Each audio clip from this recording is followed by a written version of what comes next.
네, 암호화폐에 대한 궁금증을 명쾌하게 풀어드리는 시간입니다. 이순영의 암호화폐 경제팀 이순영 기자 나와 있습니다.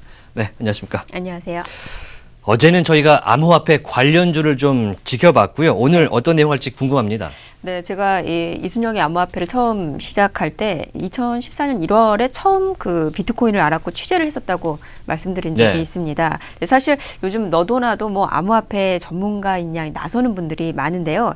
당시에는 국내 비트코인이 그 시장이 좀 초기 형성 단계였고 또 오히려 지하 경제 활성화를 부추긴다고 해서 부작용에 대한 논란만 좀 컸었습니다.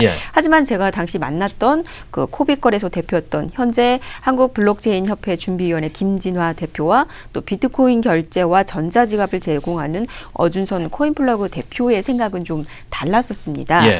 그래서 과연 이분들은 현재 4년이 지난 지금 암호화폐 시장을 좀 어떻게 보고 있는지 또 투자 관점에서 요즘 많이 하시는데 장기 투자할 만한 그런 암호화폐는 어떤 것이라고 보는지 좀 얘기를 들어봤습니다. 네, 직접 취재를 해 오신 건데 일단 4년 전에 비트코인을 알았기만 해도 이렇게 생각하시는 분들 있을 것 같습니다. 일단 암호화폐 시장 뭐가 바뀌었다고 얘기하시던가요? 네, 상당히 4년 전과 많은 변화가 있는데요. 일단 김진아 대표는 어마어마한 변화가 있었다 이렇게 첫 마디를 시작을 하더라고요.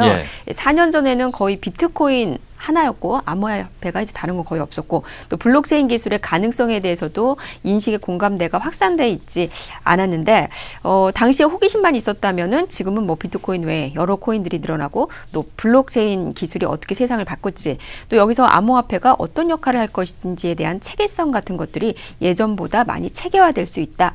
체계화됐다고 볼 수 있다. 체계화됐다. 예, 그렇게 전했습니다. 그리고 어준선 코인플러그 대표는 이제 시장 참여자가 가장 많이 변화 이렇게 꼽았는데요.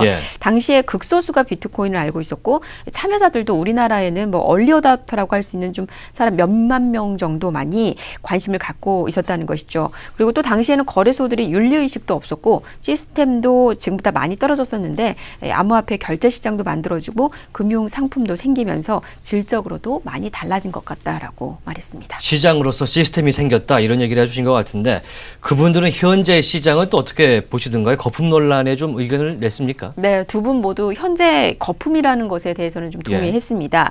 우선 김진아 대표는 금융적인 관점에서는 너무 거품처럼 급등을 했고 IT 기술의 발전이라는 관점에서 보자면 거품이 아닐 수도 있다 이렇게 말했는데요. IT 관점에서 보자면 인터넷을 한 단계 업그레이드한 기술이고 암호화폐는 블록체인에 있어서 필수 불가결한 부산물이기 때문이라는 설명입니다.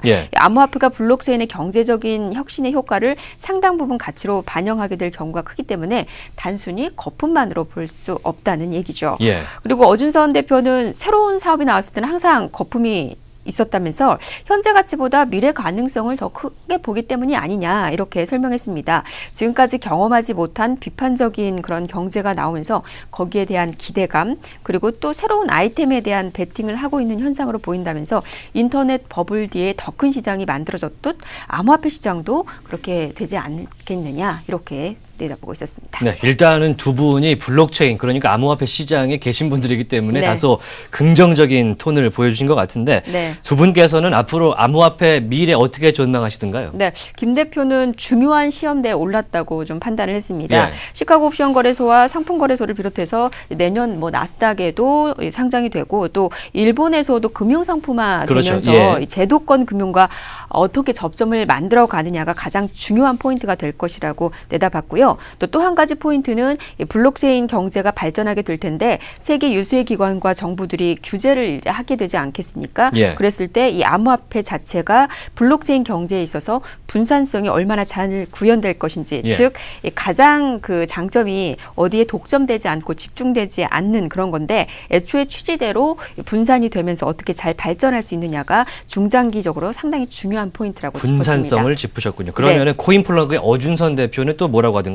가치 기준이 앞으로 10년, 20년 후에는 바뀔 것이다 이렇게 답했는데요. 전자화폐, 그 암호화폐로 바뀌면서 각국 중앙은행들도 블록체인 기술로 암호화폐를 발행을 할 텐데 이때 민간이 만드는 비트코인 같은 암호화폐와 경쟁을 할 것이라고 내다봤습니다. 그리고 투자 역시 바뀔 것이라는 얘기도 전했는데요. VC들이 자금을 모을 때 ICO가 대세를 이룰 것으로 봤습니다. 현재 블록체인 스타트업들은 주식을 발행하지 않고 ICO ICO를 통해서 자금을 모집하고 있는데 이 토큰 시장이 커지면서 기존의 증권 거래소도 위협받을 수 있지 않겠느냐라는 이런 얘기도 있습니다. 증권 시장도 위협받을 것이다.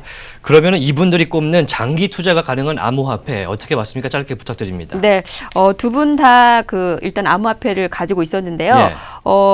김진아 대표는 비트코인이나 이더리움 이 두 가지. 예, 두 가지를 꼽았고요. 또 대표는 한 종목을 좀 꼽기보다는 투자할 때 선정 기준으로 비트코인이나 이더리움처럼 산업적인 에코시스템이 잘 만들어졌는지 실제로 서비스에 사용이 되는 코인인지를 좀 살펴봐야 된다는 팁을 전했습니다. 일단은 시장과 가치는 커질 것이다 이런 평가를 내린 것 같군요. 한번 모셨으면 좋겠네요.